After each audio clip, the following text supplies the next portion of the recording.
I want to acknowledge the Wurundjeri people, give my thanks to Arnie Dye for her welcome this morning, and my thanks to the organisers for the invitation to present.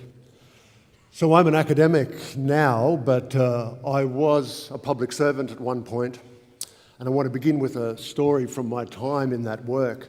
At one point, I was running a process among Aboriginal people when an elderly woman stopped me by saying, "No, you're on my country now." In the kind of role I was working in, I was very used to dealing with verbal challenges to my authority, passing those, moving on with the process and so on. But in that instant, the authority that I had been asserting actually fell away and I involuntarily acceded to her jurisdiction. In that moment, her jurisdiction was actually unassailable, I feel, and I feel it couldn't be otherwise because she brought a kind of piercing and grounded authority that old people sometimes bring to bear in those kinds of situations. So building on this experience, I want to talk briefly with you today about jurisdiction, authority, and the paradoxes of Indigenous affairs governance, and I have 3 points that I want to share with you. First, I think we need an international and historical reference point to gain some macro-level perspective for the work of reimagining. Across the Pacific Rim settler colonies, public administration emerged as an assertion of colonial jurisdiction. It excluded Indigenous peoples from the families of nations and the levers of power. So we can't escape this history, as Craig reminded us this morning. Public administration has been and remains a central means of colonisation. Meanwhile, it's patently true that Indigenous people were, and in some cases are, practitioners of durable and workable socio-political jurisdictions. Australian Aboriginal people were and are practitioners of sophisticated socio-political ordering across the entire Australian continent for tens of thousands of years. Public administration that seeks to deny and exclude these forms of human governance in the exercise of power and control is illegitimate. There's no other way of putting it. The only way to reimagine public administration in these circumstances is to pursue equivalence and balance in Indigenous and settler jurisdictional authority. It's necessary to recognise Indigenous jurisdiction and authority to redress the colonial heritage of public administration.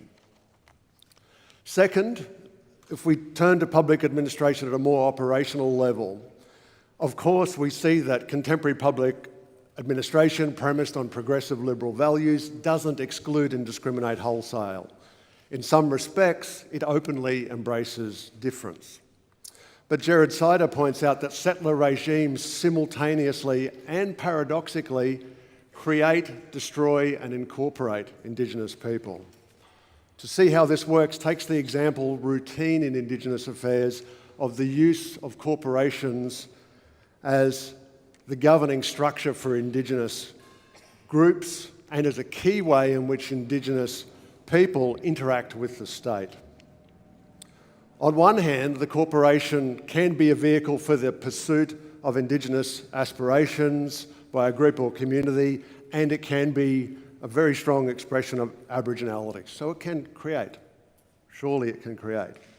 Equally, by having the corporation to serve as the primary and de facto requirement for socio-political organising, the state is effectively saying to Indigenous people, you can be Indigenous, but organise yourselves on our terms, in our way of doing business, and report to us on those terms as well. In this way, it disavows and contributes to the elimination of Aboriginal or Indigenous forms of ordering and jurisdiction. So, Sider's second point, it destroys. At the same time, the corporation includes and envelops Aboriginal people within settler jurisdictions. It incorporates. Another way to say this is that public administration serves as an inclusionary, assimilationist machine that is also lashed with dashes of self-determination. And this has diverse and paradoxical effects that some of our speakers this morning have already referred to. My third point is that the paradoxes in this space also are an opportunity, and that more can be done in public administration to leverage paradox to recognise Indigenous jurisdiction and authority. Because public administration operates in cross-cutting and complex ways, there is scope for officials at all levels in public administration to recognise, in principle, Indigenous jurisdiction and authority, and to adopt this as an underpinning strategic orientation and commitment. As I've said, this is actually necessary to reimagine public administration by redressing its colonial heritage. Of course, for some in the room, this might sound fanciful, but I want to make the case that this proposal is actually simultaneously ambitious and very everyday in terms of public service practice, even pedestrian in terms of public service practice. And I want to do that by taking on what I think are two possible objections to this idea. The first objection takes the form of something along the lines of saying, we can't do that, we're government. And that objection takes the form of ranging from lower level officers self-policing their attitudes or behaviour with the script that says that, well, such and such a person up the line would not stand for that, through to departmental leadership noting that state sovereignty is indivisible and absolute and that the minister won't accept Indigenous sovereignty or any talk of Indigenous sovereignty. So I have a twofold response. First, recognising Indigenous jurisdiction and authority is a strategic attitude that needs to be mobilised judiciously. Of course, it doesn't need to be verbalised when things would go badly, when it wouldn't work and progress things well to use that kind of attitude. But holding this idea as a guiding orientation makes a difference in how public servants engage in meetings, contribute to program development and so on. And both Craig and Michelle this morning actually talked about how we think affecting what we do, and in Michelle's terms, simply expressed as mindset matters. I think that's really true. Secondly, to the objection that about sovereignty from departmental leadership, I would say that sovereignty is rhetorically absolute, but it's actually practically distributed. In its operation, it is practically distributed. If a minister and a department are of their own volition involved in processes that see high levels of Indigenous control of decision-making as desirable in any given situation, and is a good way of doing business, then that actually becomes it becomes included as part of the exercise of state sovereignty, particularly when it goes well. So again, the strategic use of the recognition of Indigenous jurisdiction and authority is possible. A second type of objection might say that, well, Indigenous peoples or groups aren't ready for the recognition of jurisdiction, may not have the capacity to exercise it, or may not even be asking or wanting jurisdictional control.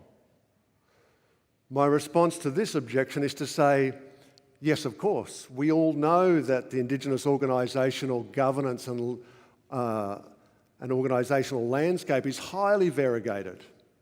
So those kinds of points are correct in some settings. But the term jurisdiction is also one that's highly malleable, which means that recognising Indigenous jurisdiction and authority can mean meeting people where they are at and supporting them to extend their aspirations in whatever ways they want to. And I also want to say, in closing, in fact, that the responses I suggest here are, I think, everyday practices in public administration that are made possible by leveraging the complex and paradoxical nature of public service in relation to Indigenous affairs. I'm sure that many of you already recognise or engage in some of the kinds of practices I'm referring to here. My argument, my point, is simply that leveraging paradox in public service administration, in everyday activity, is a way and provides opportunities to recognise Indigenous jurisdiction and authority, and that is a critical foundation to engage seriously, as some people this morning have also called us to do, to engage seriously in the work of reimagining public administration. Thank you.